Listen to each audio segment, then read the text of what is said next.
Hello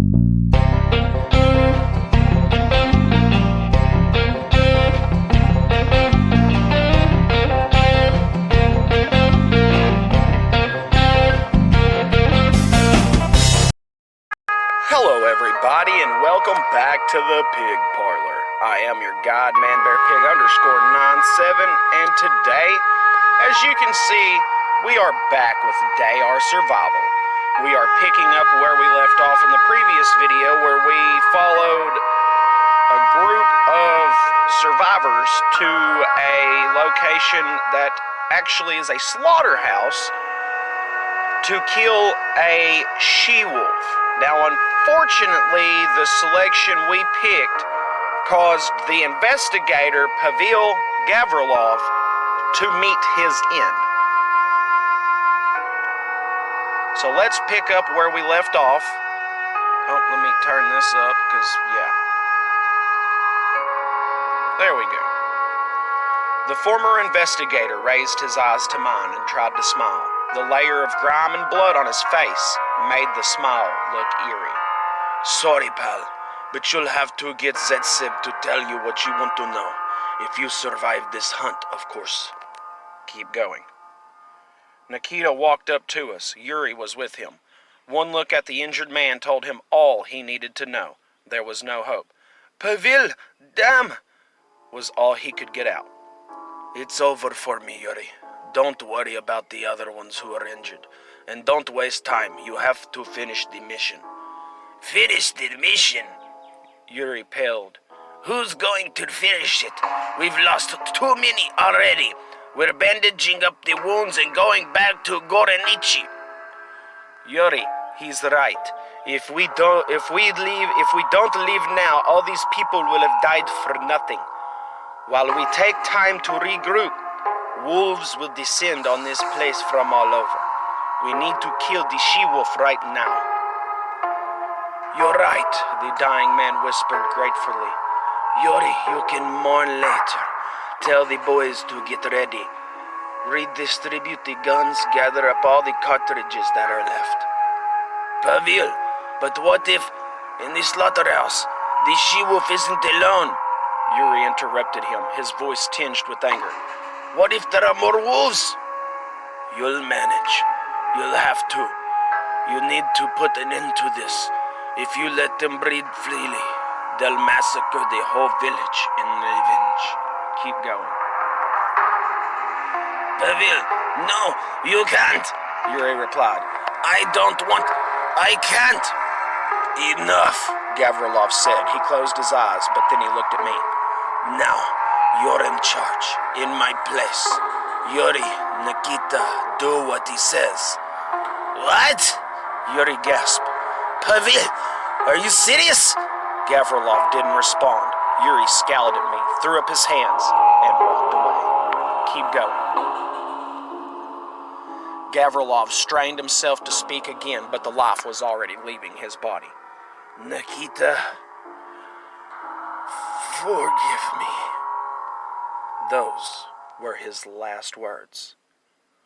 Forgive him? He saved me, Nikita said, breaking his grim silence. He saved me even though he knew the wolf would kill him. Why did he do that? He's worth more to the squad than I am. He must have really felt guilty about you. But maybe, I added, he wanted to fulfill his debt to your stepfather, who saved him in Kiev. I don't know. All I know is that he was a good man. May his soul rest in peace. Nikita looked at me in pain. I know that he died because of me, just like my stepdad, and I have to live with that. I have no idea how to help him. Go back to the injured.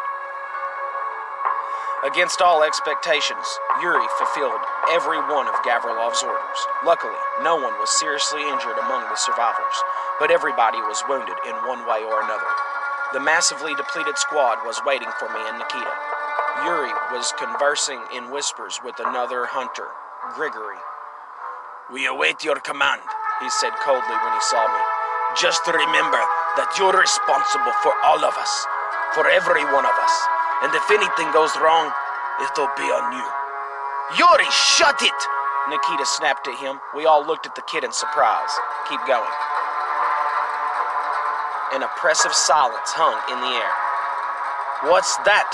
I asked, hoping to defuse the situation, pointing at the small suitcase behind Yuri. I had already seen the case in Gavrilov's hands. Plan B. If our guns aren't enough to take down the SheWolf, just so you know, we don't have much ammo left. Proceed into the slaughterhouse. We couldn't get in the building via the main entrance. That part of the structure had collapsed, but the meat loading gate was blocked off too. Even after we'd broken the lock, the hinges just wouldn't budge. There's another way in, one of the hunters spoke up. The slaughter corridor. That's where the livestock would go down before we, well, you know. Go towards the slaughter corridor. There was nothing else to do, so we went around the slaughterhouse from the other side and entered the dark, tapering tunnel one after another. I used to work there, at the exit, a hunter whispered grimly.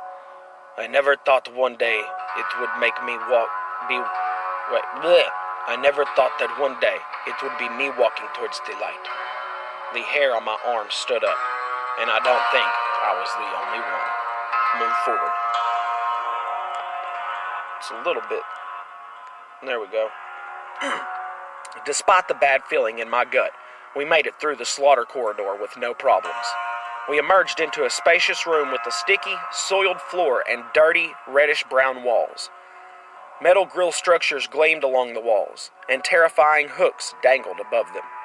Next to the platform we were standing on, slaughtering tools had been abandoned haphazardly, and farther on we saw an entire mound of bones, with a human skull among them. Keep moving. Keep going. We don't have much time. I spurred the hunters on. We were surrounded by gloom and silence. Some solitary shafts of light filtered through the few tiny windows. The slaughterhouse seemed to be completely deserted. But when we reached the room that held the vats for bleeding the slaughtered animals, Nikita stopped. Shh! Do you hear that? Listen closely. Somewhere in the corner, drops of water were beating rhythmically off the concrete floor. From the wide archway up ahead, a barely audible scrape reached our ears. What's past the archway? I asked the former butcher. The evisceration room, you know, where you remove the entrails and split the carcasses. Past that is the cold storage. The SheWolf is probably somewhere around there. There is no guarantee it'll be alone. This evisceration room, is it big? Long and narrow, the butcher replied. We'll have to go in single file, and there aren't any windows. Turn on your lights, I ordered the rest. Have your weapons ready. So, we can take the riskiest position and go through the archway first, or let the butcher go ahead of you and you bring up the rear. This isn't as risky as going first.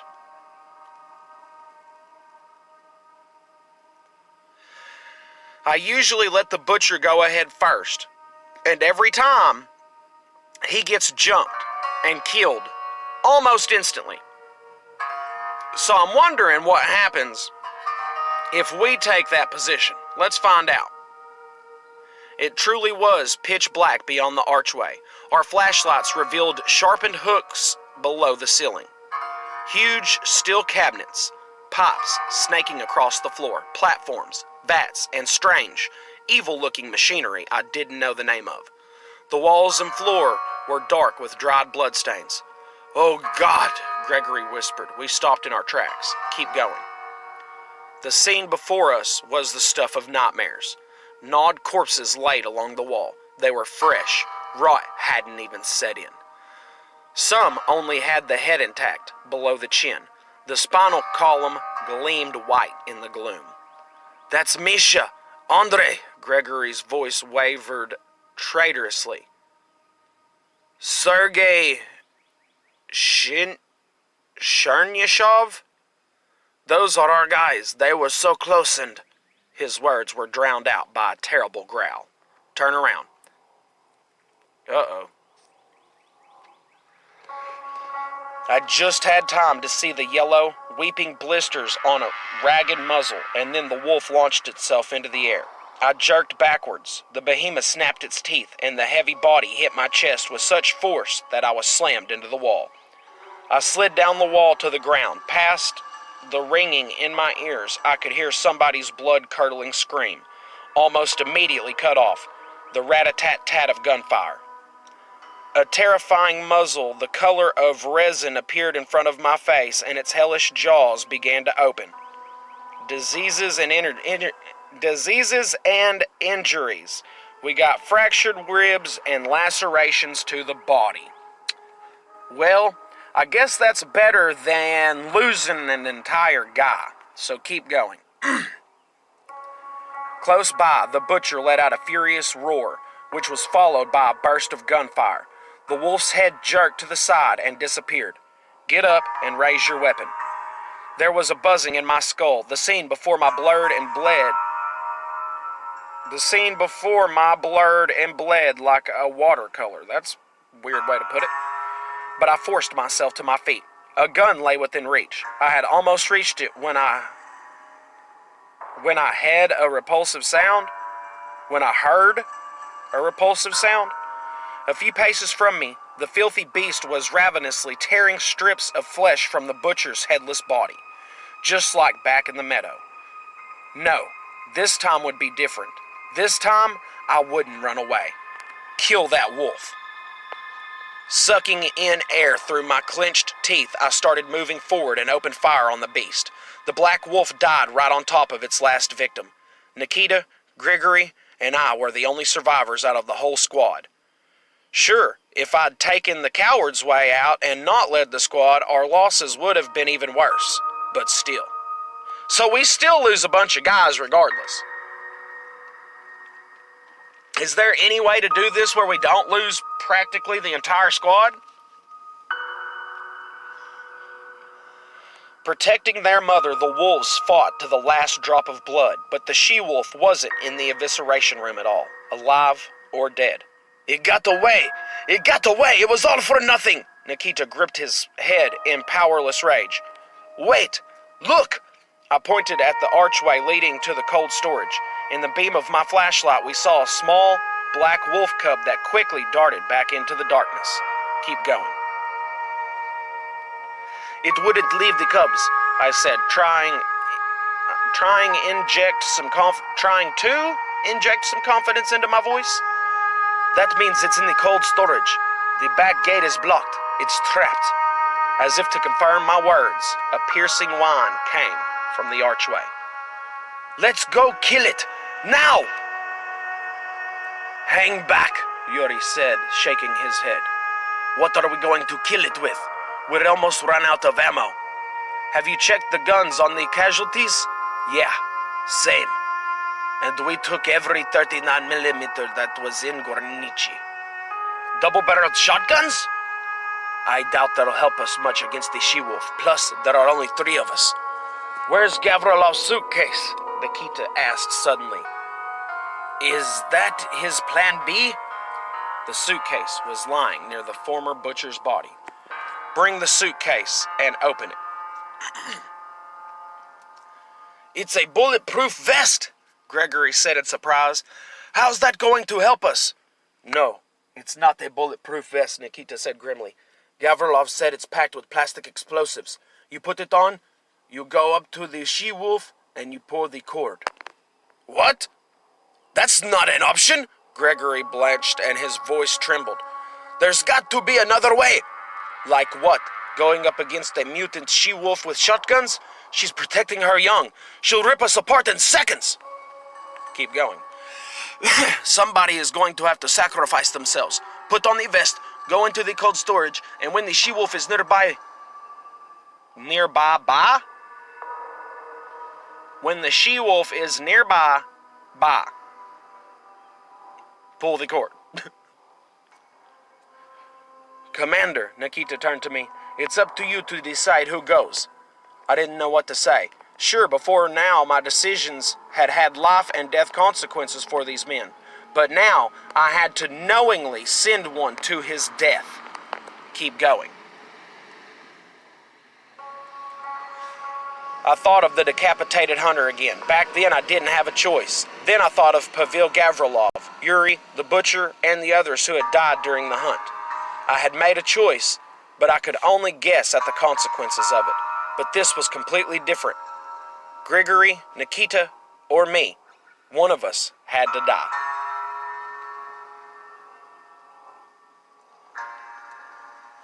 I mean, what can I do? Screw it, you know what? Let's do it ourselves.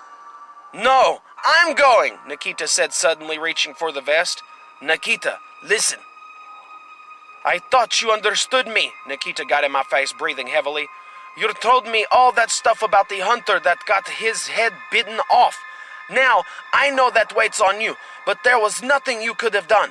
But my stepdad and Gavrilov, they died because of me. Get it? Because of me! So I have more right to do this! And this is how you want to get rid of your guilt? I want to repay my debt. So we could say, sorry, but I'm the commander here, and it's my decision. We can say, if that's your decision, go ahead then. And we could say, I've got an idea. We'll leave it up to fate. Whoever draws the short matchstick will go. Screw it. If that's your decision, go ahead then. Nikita froze for a second, then he smiled suddenly. Thanks. Yes, this is the right way. For my stepdad, for Gavrilov. He started putting on the vest. Keep going. When you go back to the camp, Nikita said suddenly, go to our house. I've got a letter behind the washstand.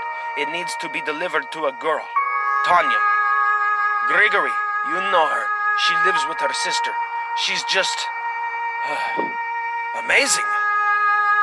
We'll pass it on. Don't worry, Gavrilov said with a nod. Nikita smiled and started walking towards the archway. Wait. We didn't have to wait long. Within 10 seconds, the terrible whining behind the archway had increased, and then a boom came from the cold storage section, making the ground quake beneath our feet. For a second, I thought the ceiling was about to cave in, but the shaking stopped. Keep going. Is it done? Gregory asked in a whisper. It's done, I nodded. Nikita did it. Let's move out, Gregory said in a relief. He sighed, stood up, and then the SheWolf appeared from the midnight blue archway. Keep going. Oh my God. That thing is creepy. Aw, but it looks so sad. Pick up a bone and see if you can play fetch with it. The creature standing before us in the faint, flickering beam of the flashlight bore only a vague resemblance to an ordinary wolf. The SheWolf didn't have fur or hair. Its grotesque, swollen body was entirely covered in horrific swelling and blisters that were weeping pus, and a horrible yellow liquid dripped from its maw and eyes. The SheWolf was simply massive, much larger than any of her cubs. Its entire right side, the muscles, ribs, the internal organs, had been blown completely open by the explosion. It dragged its back leg behind it, whining horribly, leaving a trail of blood and slime.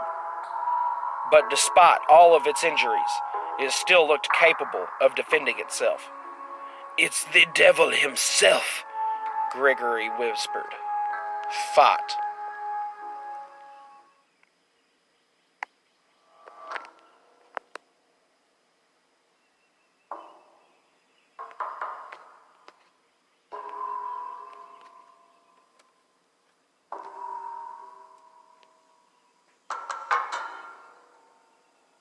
Well,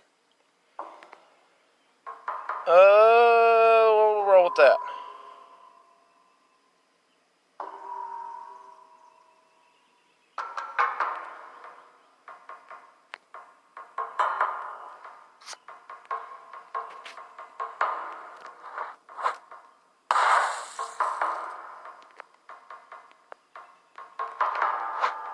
I'm just enraging it even more with each hit. Like, wow. But hopefully that's going to keep him from being able to move. I pray, because this dude, 1,000 hit points, dude. There you go. There you go.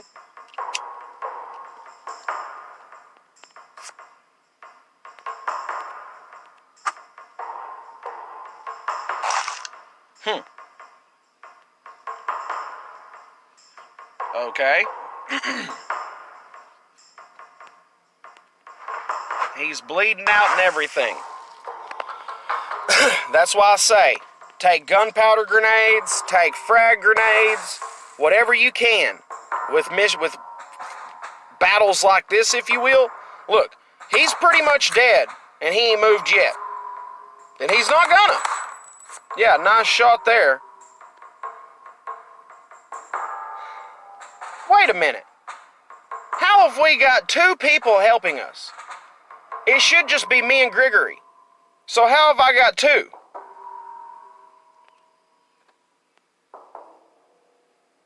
I'm confused.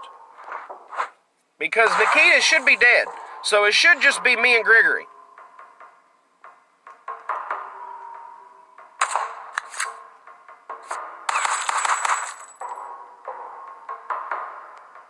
Whatever, man. It's done. How did we get no experience from that? The monster clung onto life till the very end. When the assault rifle was out of ammunition, Grigory reached for the shotgun, but the she-wolf just whined, trying to bite us, refusing to die. Only when he had turned the enemy into a shapeless, bloody mass did its legs give way, and this real-life nightmare, a monster wrought by radiation, rasped its last breath. Keep going. I left Grigory in the evisceration area and swept the beam of my flashlight across the cold storage.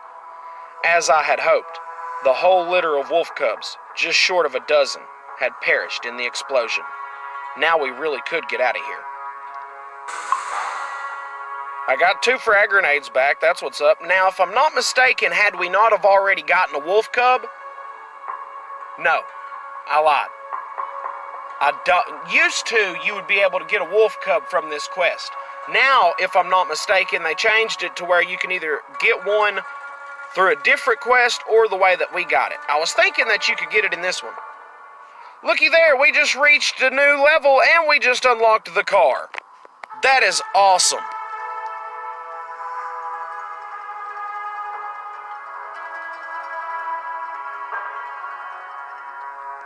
Friendly fire. There we go.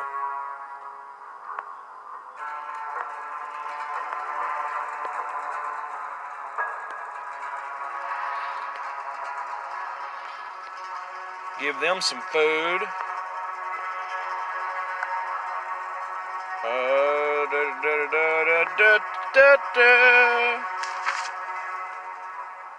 Crap.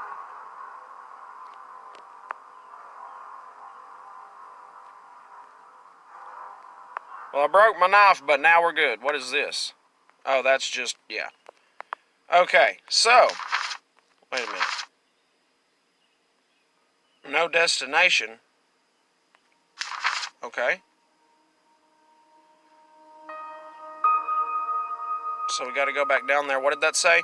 The she-wolf is dead, but we had to pay a high price for her life. When I got to the slaughterhouse, I saw the bodies of Gavrilov and the others. They needed to be buried, but there were so few of us, and the surviving wolves could appear at any minute. An hour later, we were already headed back to Gornichi.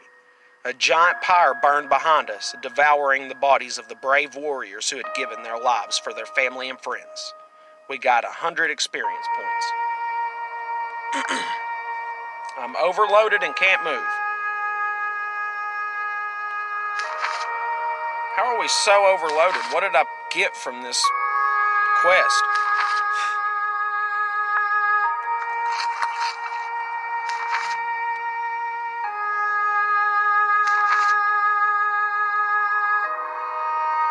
Dude, I'm not seeing anything that has us so overcumbered.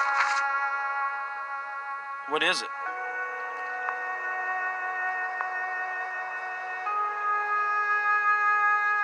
Right there, fractured ribs. My carry weight has been reduced by 16%. Son of a gun. So I've got to figure out what to drop. I don't have much on me I can drop.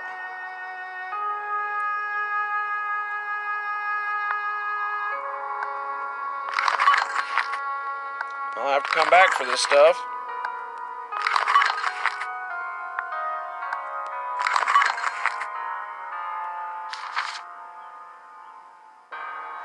That's rather unfortunate.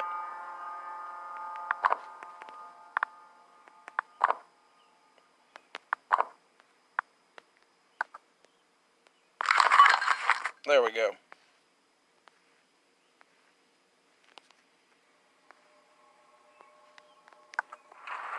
We can come back for that stuff, no problem.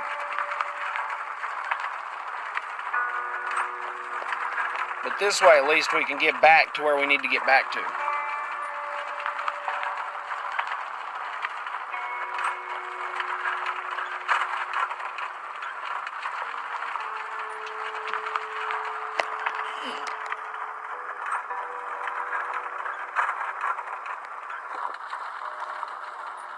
Take your time, bro.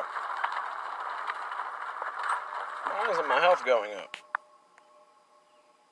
There we go.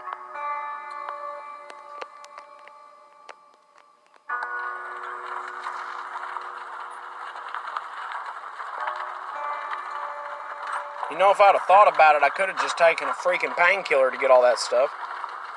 Because if I'm not mistaken, the painkiller would have just basically negated any kind of effects that I had. We wouldn't have had to lose all that stuff, which we didn't lose it, we can just go back and get it.